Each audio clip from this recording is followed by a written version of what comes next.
Hey, this is Leif Ganford. I played the cash register thief in The Amazing Spider-Man, and you're listening to the Everything Geek podcast.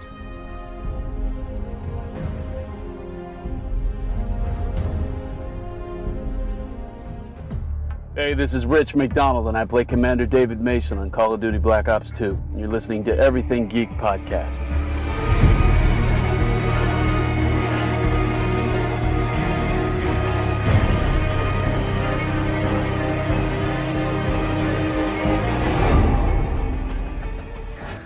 Hello, I'm Simon Fisherbecker. You probably know me better as Dorian Moldovar from Doctor Who, or the Fat Friar from Harry Potter.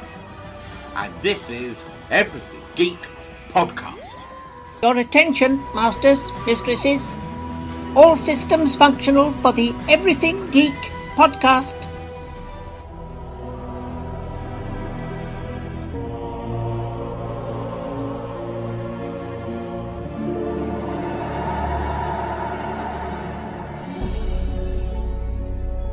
Hey, it's James Arnold Taylor, the voice of Obi-Wan Kenobi and Master Plo Koon in Star Wars The Clone Wars, and you're listening to Everything Geek, the podcast.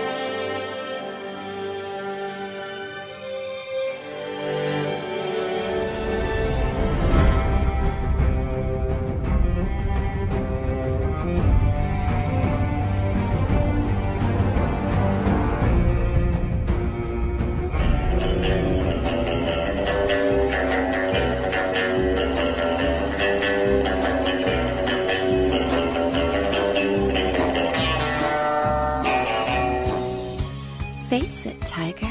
You just hit the jackpot with the Everything Geek podcast.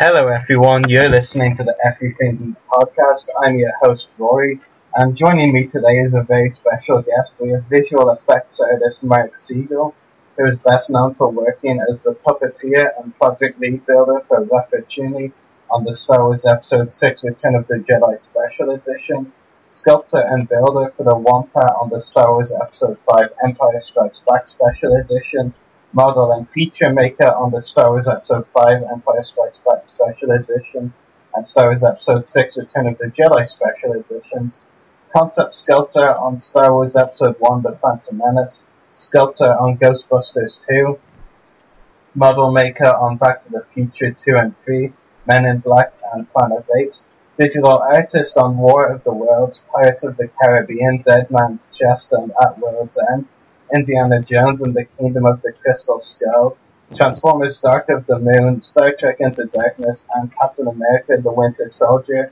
and feature maker and puppeteer on Star Trek 3 The Search for Spock, Ghostbusters and the Goonies. So how are you today, Mark? Extremely well, Rory. Thank you. And nice to be talking to you.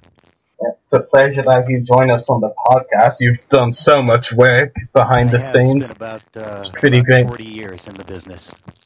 Getting right into my questions, Mark. My first question is, how did you decide you wanted to work in visual effects and become a visual effects artist? In fact, it wasn't a decision at all. It just kind of happened. But there's a long history. You know, as a young child, growing up in the 1950s, I was a huge fan of monster movies and science fiction movies.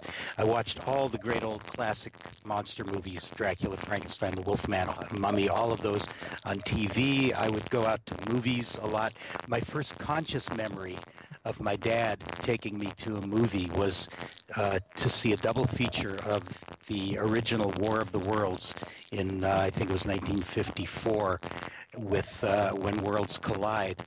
And I was pretty young. I was like 7 years old, and it was a scary science fiction movie, but I loved it. I saw all the Ray Harryhausen films, things like The Beast from 20,000 Fathoms, and all the Jason and the Argonauts, all of those things. And so I was a huge fan of the genre. I was also always interested in the visual effects, and I would play with stuff. I've always made things since I was a kid. I built models. I did sculptures of dinosaurs.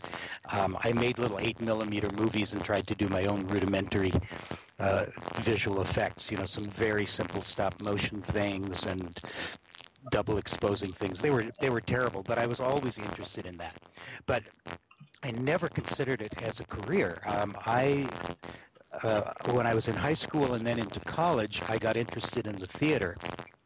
It's inspired by a great theater teacher in high school named Gary Parker, and he was instrumental in getting me to do a theater curriculum and become a theater major at the University of Minnesota with a focus on acting. And now, of course, as a theater major, I would do everything, not only the acting, but we had makeup classes, set building and set design and prop building. And since I've made things since I was a little kid, I always found I was pretty good with my hands. So it came fairly easily to me. But again, I was more into the performing thing. And then my first big professional job was as a clown with the Ringling Brothers and Barnum Bailey Circus in 1972. So as a way into that, I went to the Ringling Brothers Clown College, which was fairly new at the time, where they would train new clowns. I know this sounds strange, but believe me, it's leading to a career in visual effects. Our makeup teacher in clown school was a very talented, brilliant man named Vern Langdon. And Vern had come out to Florida, where the clown school was. He had come out from Hollywood, where he had just recently, at the time, been on the makeup crew for the original Planet of the Apes. So he was very well educated in prosthetic makeup. So in our clown school makeup training, he not only taught us clown makeup design and worked with us on creating characters, but he taught us basic prosthetics. We made castings of our noses and did molds and sculptures to create our own rubber clown noses. And I really liked it, and I was really good at it. And Vern and I established a friendship, and we stayed in contact during the year that I was in the circus. At the end of the year in the circus, end of 1972, I moved to New York with my girlfriend, who was one of the showgirls in the show, who was a New York actress and dancer. And I moved to New York to continue my acting career. And I actually did a few things on stage, off-Broadway show and actually a Broadway musical that actually never made it to Broadway. All the theater stuff I did, both of those shows closed in after previews, but still, I was a working actor. And after about a year, I decided to move out to L.A. to continue my acting career. I was inspired by another friend, an actress from college in Minnesota who was getting successful. So I moved out to L.A., starting to do an acting career, and was not getting very much work. And, you know, as all actors starting out, you have to have some kind of part-time job. I did a few. My first job, in fact, was on the lighting crew for the first American stage production of the Rocky Horror Show, starring Tim Curry, which was great fun. But then about a year after I was in L.A., Vern Langdon, who had been my makeup teacher in clown school, got a contract with Universal Studio Tours to create a monster makeup show that would feature prosthetic makeups. We would take a couple from the audience and make them up as the Frankenstein monster and a new design for the Bride of Frankenstein. They'd be made up on stage by a couple of makeup artists. We had a big lab behind the scenes where we would make all the prosthetics.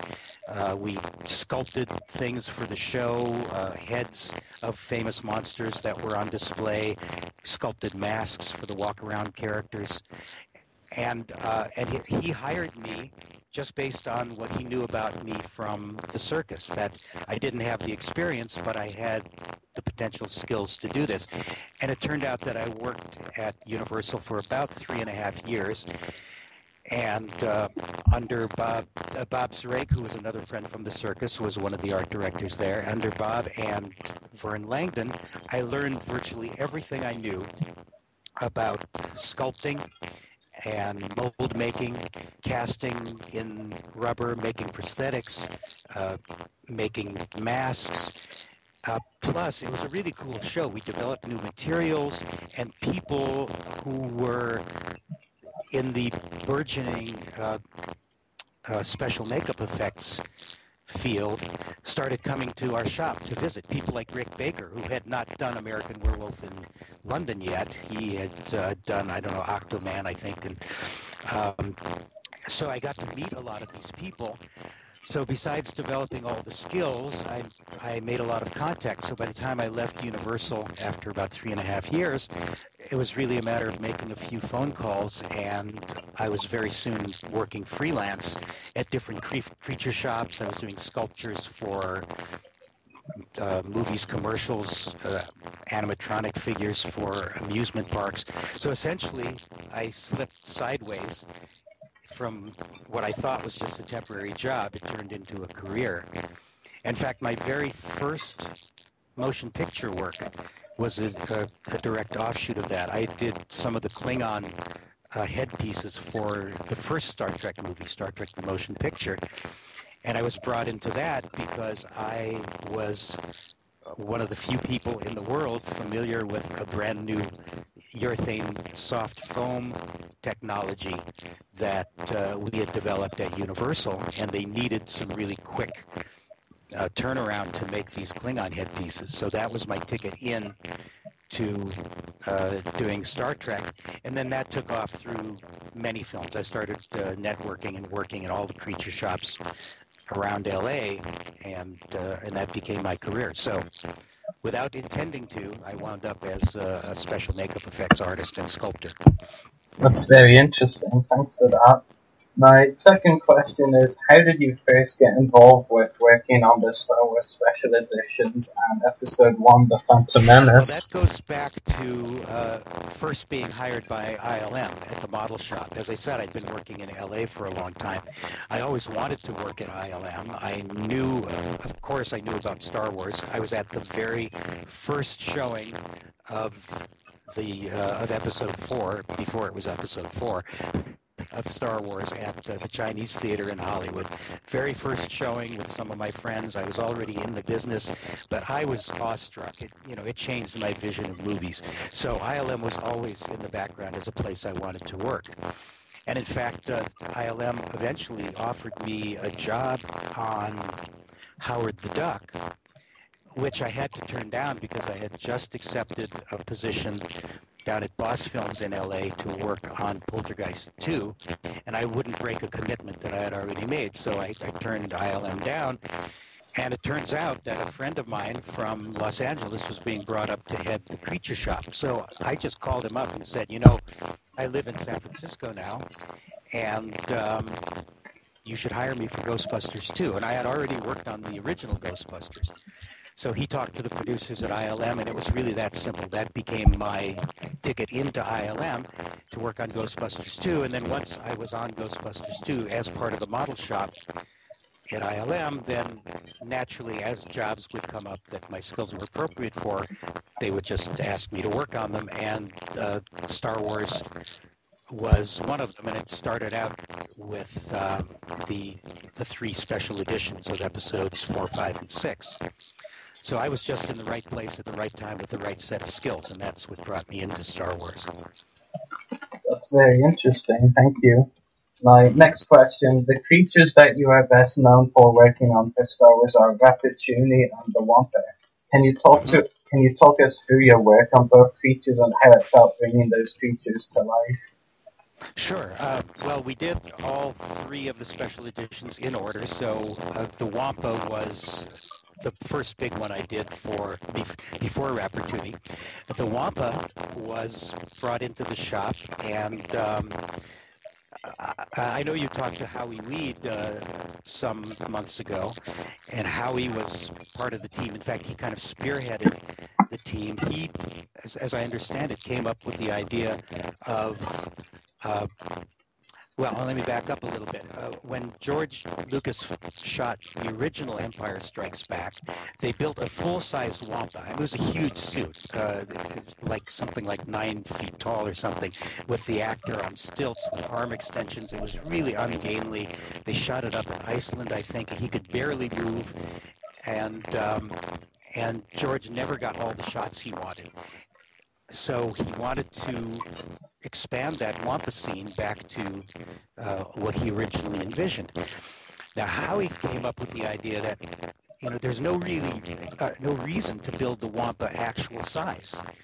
We do visual effects, right? We can do anything. So you just build the Wampa suit to the size of a regular person, and then build a miniature ice cave, and you're going to copy in Mark Hamill anyway as Luke, so it doesn't matter what size the Wampa is, and he convinced the production that we could do that. Well, when I say a normal-sized man, I mean slightly larger than normal, because Howie was the one who wore the suit, and Howie's a pretty big guy. But still, it was a normal suit. And I worked with Howie and the rest of the team, largely Carol Bauman and the late Annie Pollan, who we greatly miss. Annie was a master of foam construction and fur, as was Carol.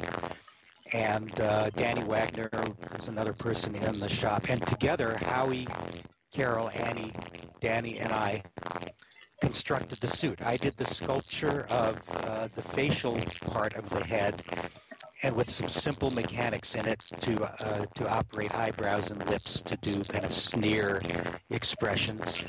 I worked with Howie on creating the mechanical hands that had extended fingers that could grip.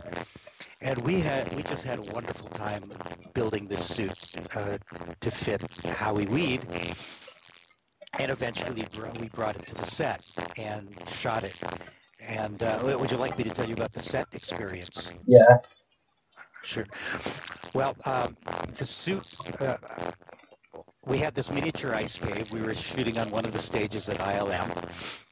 And Howie was in the suit. Now, this suit is made of foam rubber covered with fur. It's extremely hot.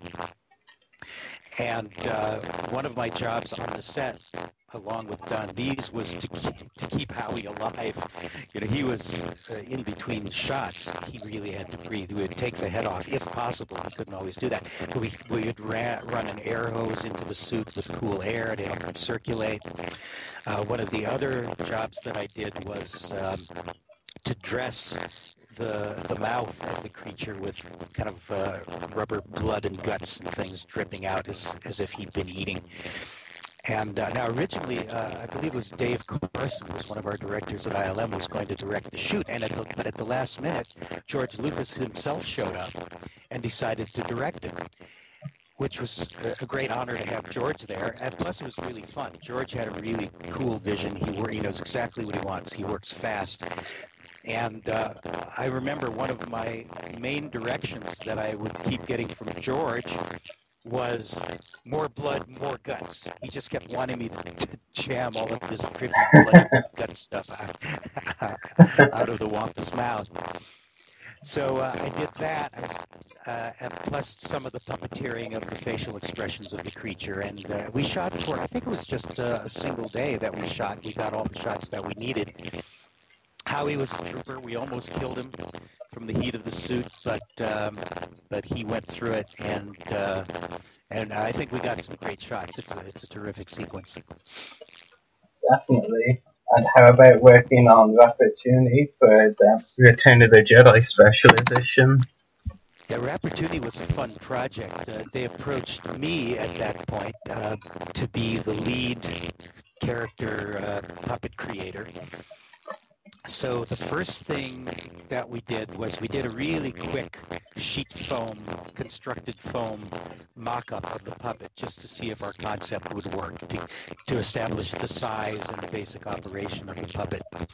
And once we confirmed that it would work the way we envisioned it, we started sculpting. I sculpted the head and the body, I think Danny Wagner sculpted the arms and the hands. We had other parts of the team. Carol Bauman, again, was part of the team. And we sculpted and cast the puppet in rubber, built the mechanics. We had Scott McNamara, who's the lead mechanic. And meanwhile, Brian Gernand and his team were building that big instrument that he plays. I don't know what it was called. I called it the space harmonica. And it was a very, very cool puppet and very fun to operate. And for those of you who've seen the movie, which I imagine is everybody, you'll know that it was just one of a number of new characters and revised characters that they did for the sequence in Jabba's Palace, the musical numbers.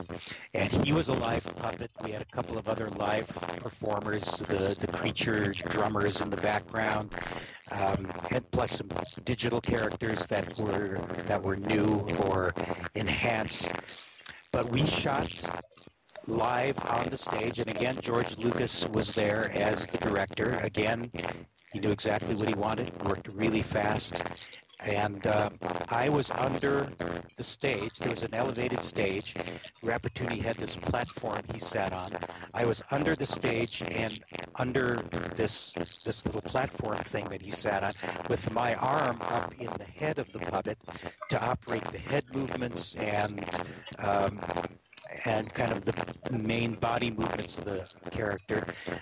Another of our team, puppeteer Wendy Morton, was squished in right behind me with her arms like kind of wrapped around me, holding the rod controllers that would move the arms. We also had a team of puppeteers off camera doing radio control operation of the facial expressions. And then another team operating the various functions of the space harmonica. I think we had some radio controlled, like the keys he would press. With his fingers, the fingers of the puppet were not actually animated. They were stuck to the keys, and they would radio control the keys up and down, which would make it look like he was moving his fingers. And we performed live to the soundtrack that they played back to us. So we essentially did a live kind of puppet and body sync performance to that new musical piece. It was great fun.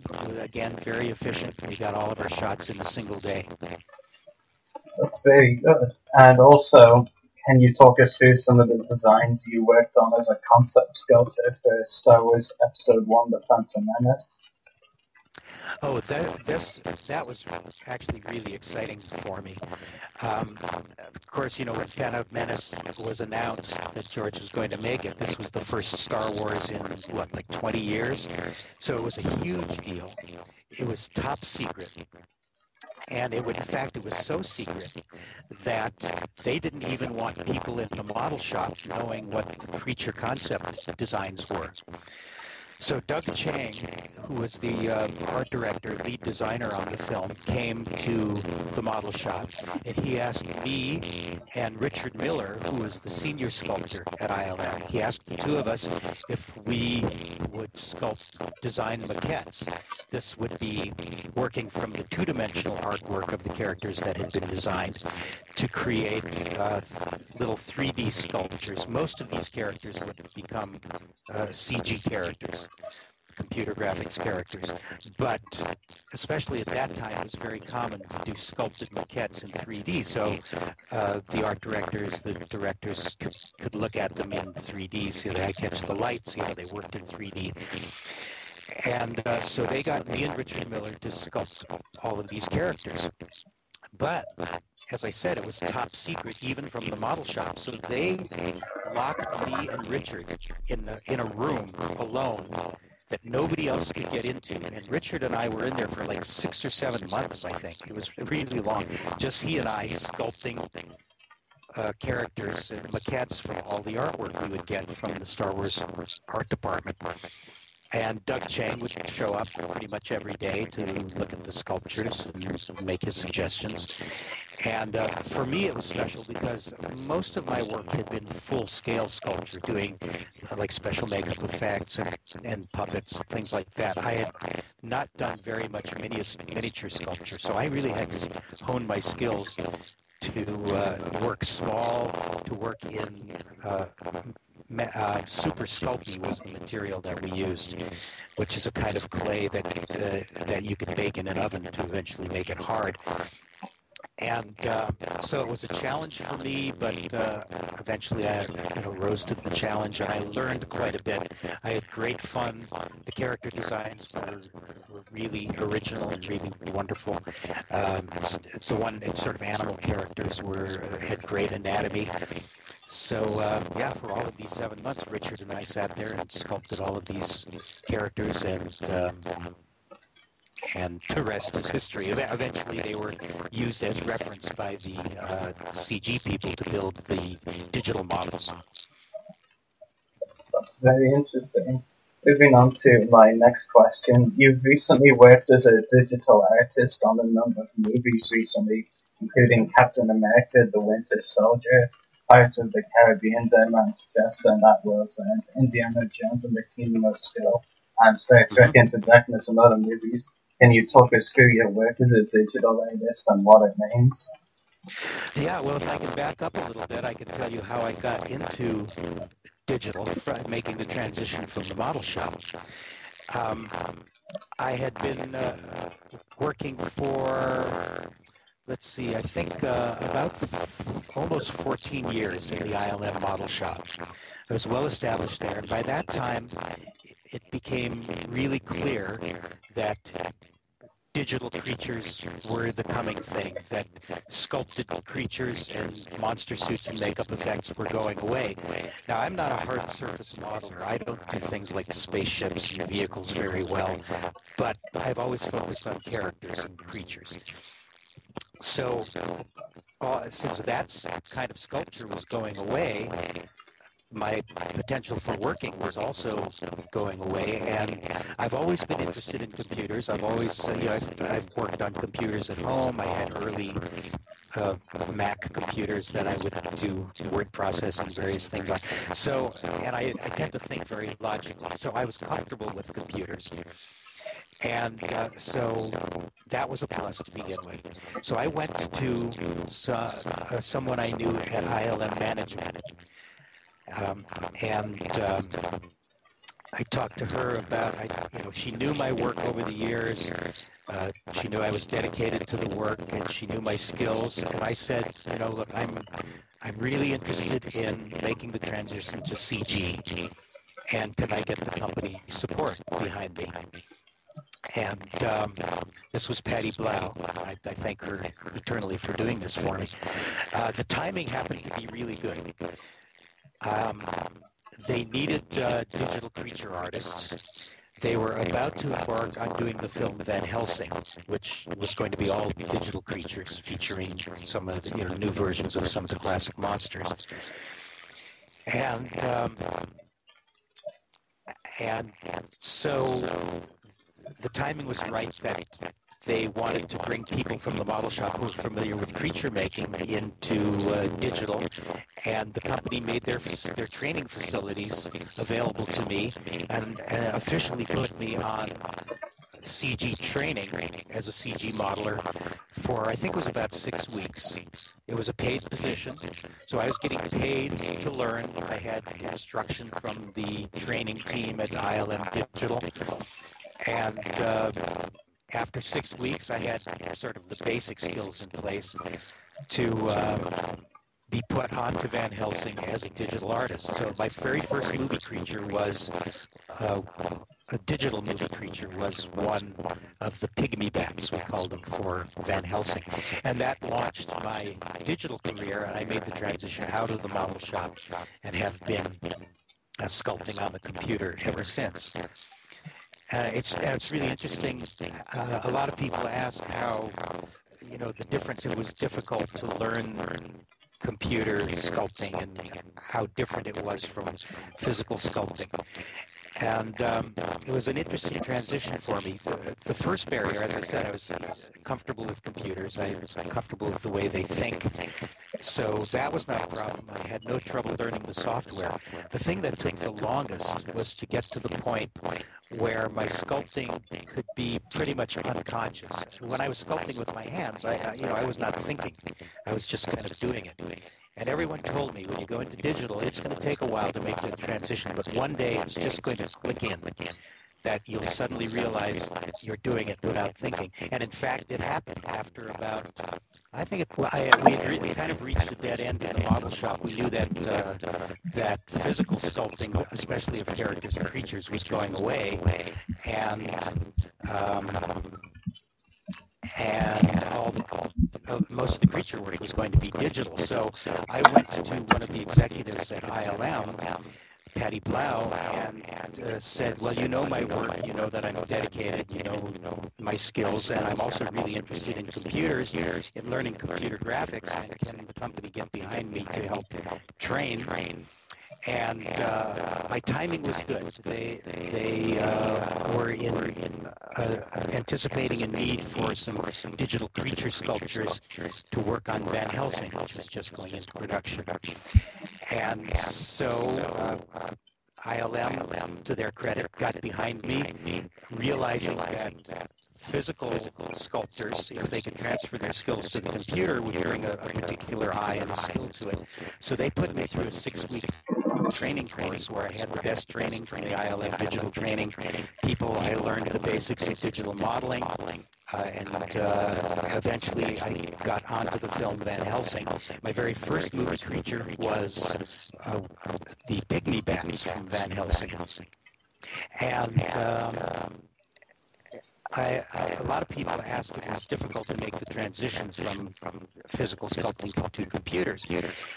And in a way it wasn't, because I was comfortable with computers. I was used to the way they thought, and I could think in the same very logical way.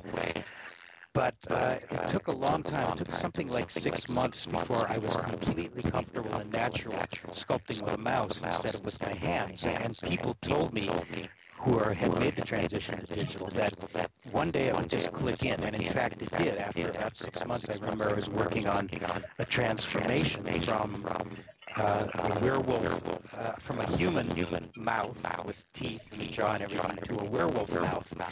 And they have different numbers of teeth, and of course a different shape. And I was so focused on doing the different sculptures and the transformation from one to the other that by the end of the day I realized that, wow, I have been doing all this sculpting without even thinking about it. And from then on, I've been able to feel pretty much as natural sculpting with a mouse as I did with my hands. So I went on over the years. It was about 12 years working as a digital modeler at ILM. I did a number of creatures. I got pretty proficient at doing human digital doubles. These would be digital representations of actors in the film for doing digital stunt work, where the digital character could do things that a human actor or even a stunt person couldn't do. Did a lot of those, did a lot of creatures. Some of them are really fun. It's especially fun when you get really great character designs. Probably my favorite characters to work on were for Pirates of the Caribbean, Dead Man's Chest, and also for Rango. And in fact, on both films, they were both Gore Verbinski films, and in both cases, the characters were designed by Crash McCreary, who's just a brilliant designer for characters. They're so quirky and unusual, funny and scary at the same time. So I did a number of Davy Jones' crew members, some of the monster pirates for Pirates 2 and 3. I did not work on Davy Jones himself, but I did a number of his pirate crew, including the guy, we called him Hedris. He was the pirate with his head in a giant shell that Johnny Depp knocks off with a coconut, and then a crab kind of comes out. His head folds into the shell, and a crab comes out and walks away. Did a number of characters for Rango, the feature animated film that we did, including probably my main character for that film was the Hawk. That's kind of the first villain that you see in Rango. And all of these were Crash McCreary designs, and super fun to sculpt digitally. That's very interesting. Moving on to my next question. Can you tell us about the creatures you worked on and puppeteered for Star Trek III, The Search for Spock, Ghostbusters, and The Goonies? This was when all of those were while I was still working in LA. I did Star Trek III and The Goonies were both at the Berman Studios. This was under the direction of one of the legendary visual effects artists, Tom Berman. And I told you I'd already worked on Klingons. So my very first motion picture that I did makeup effects for was Star Trek The Motion Picture. So it was kind of a natural to work on Star Trek 3. And I did a number of things on Star Trek 3. No puppeteering, but all sculpting. I did some of the Klingon prosthetics. I did some of the ears, making castings was it Dame Judith Anderson? I think so. In Star Trek 3. And so it was mostly sculpture there for Star Trek 3. The Goonies was a really cool project. I was kind of the lead sculptor of the giant octopus. One of the interesting things about it was that the giant octopus was cut from the film. Eventually, they never showed that sequence, but we sculpted and constructed a really giant octopus. I think it had something like a 30-foot tentacle span. The thing was huge. Sculpted the main body, sculpted one tentacle, and we cast 8 different tentacles out of that and assembled them all, put them all together onto the main octopus, including one tentacle that was just a skin that would be threaded over a mechanical armature that could be a really complex mechanical animated tentacle. And when they shot the entire octopus, they shot it in a water tank on the soundstage. The tentacles were puppeteered by cables operated from the ceiling, and the body of the octopus was on some kind of mechanical rig that could make it go up and down. And then occasionally there'd be insert shots of this more dynamic tentacle mechanism. So it was really fun, and then it was cut from the film. And oddly enough, at the very end of the film, one of the kids recapping their adventure said the octopus was really scary, but you had never seen the octopus in the film. Now, it did come back. Cyndi Lauper did a song from the Goonies, and they did a music video of her song, and they used the octopus in the music video, and then I understand that the octopus was brought back in later DVD editions of the movie. I don't remember if they cut it back into the movie or if it was in the deleted scenes. But it was fun to work on, partly because it was just so big, and it was a big team-up effort there at Berman Studios to do that.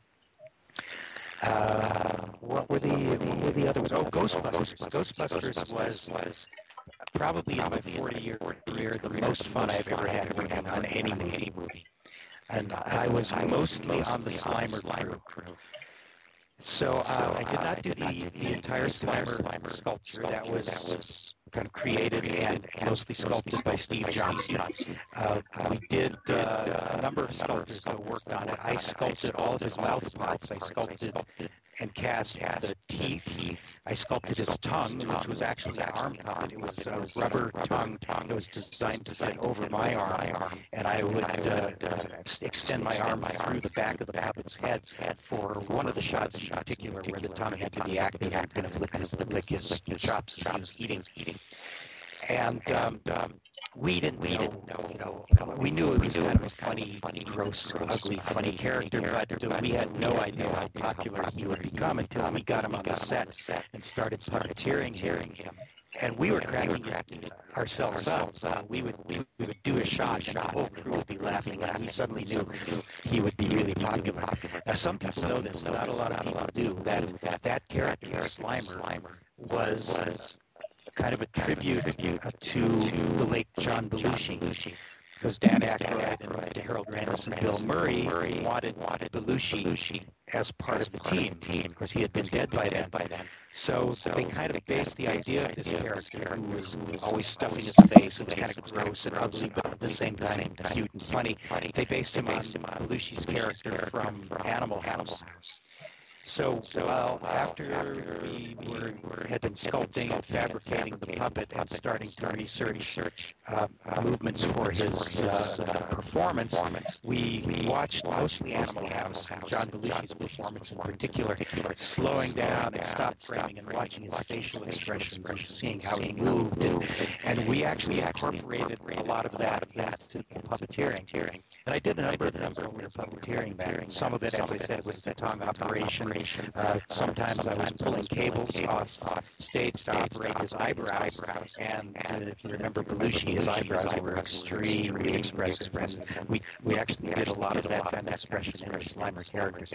So he was really fun character to work on. And the spirit around Ghostbusters shop in general was just so much fun. And I think that shows up. The film still holds up as one of his great comedies and great special effects comedies, particularly of all time.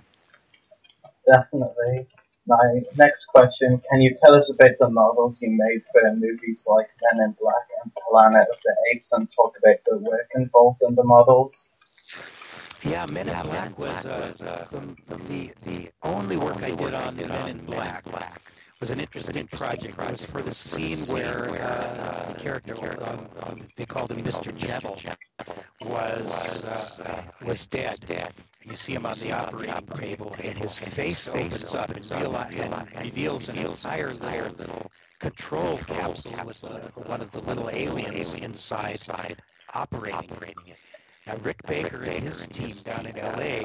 did the head of the character. It was a really great likeness of the actor, and built the mechanism to make the head open. And we up at ILM did two things. We made an actual miniature control room that would fit inside this actual human head. And Rick's team had sent up a little miniature alien puppet that would sit in the chair. And that would work for the long shots when the puppet head would open up and you'd see the little alien inside. And then it comes to a close-up of the character. And that actually was a huge overscale recreation of that same miniature. We built it, I think it was about 6 feet tall. We built that same control room. We duplicated it 6 feet tall, the one that was originally human head size. And then again, Rick and his team provided the actual size alien puppet.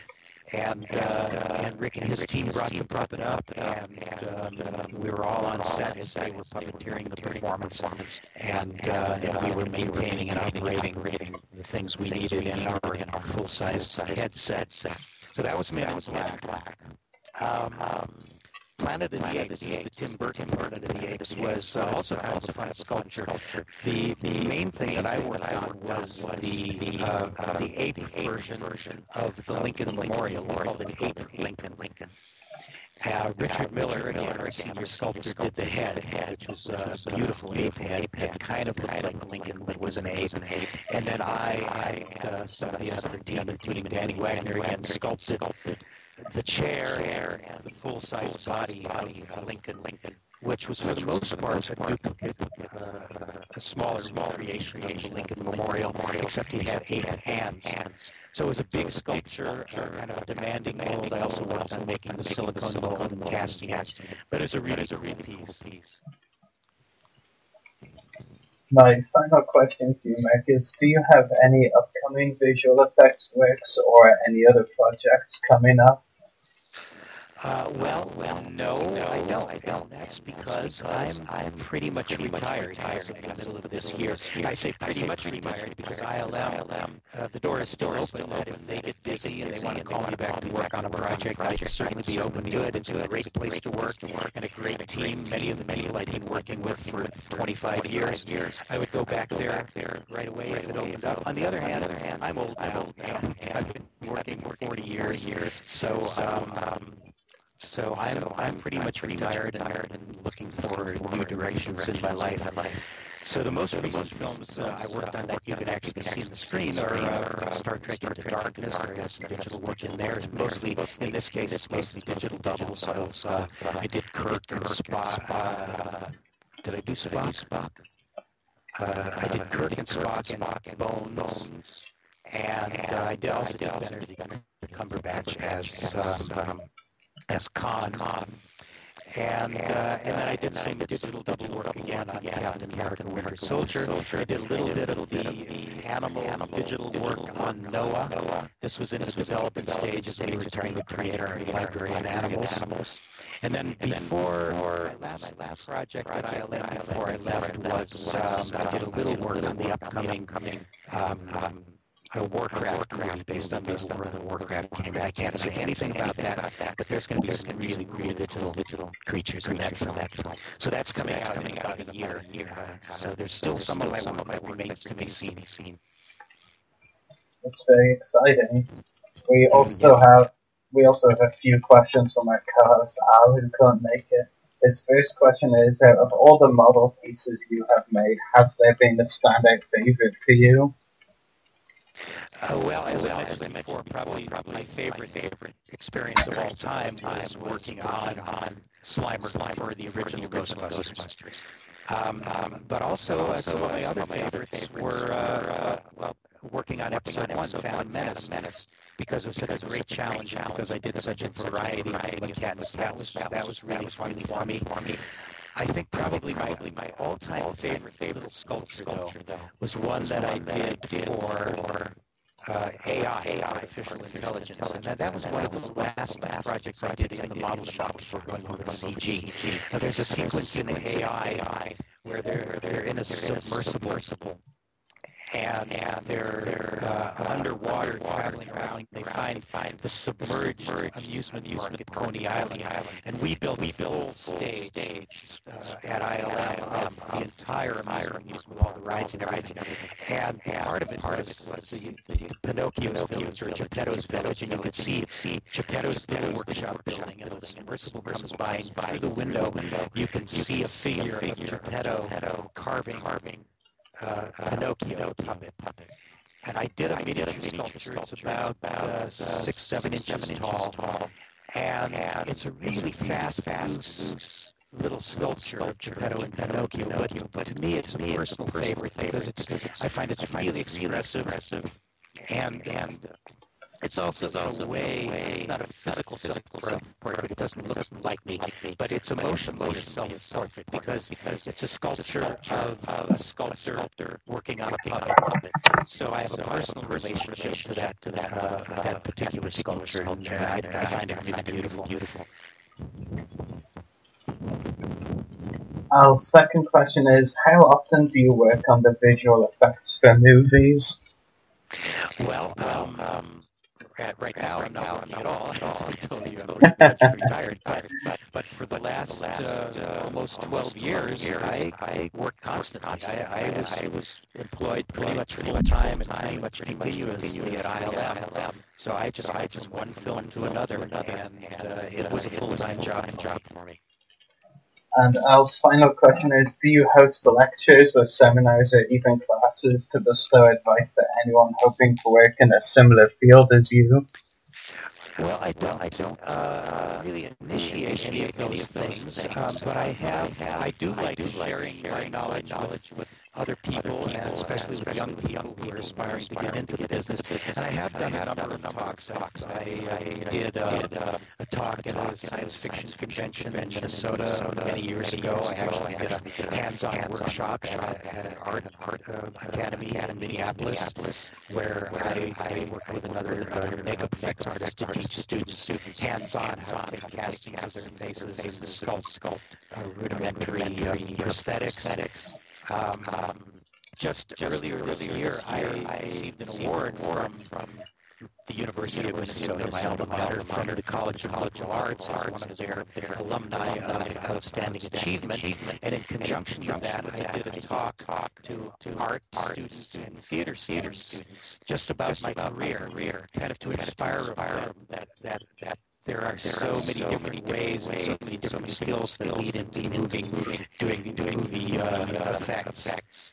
That if they're interested in it, it's something they should pursue. So I really enjoy talks like that. I'm always open to doing this interview, which is a delightful thing for me to do.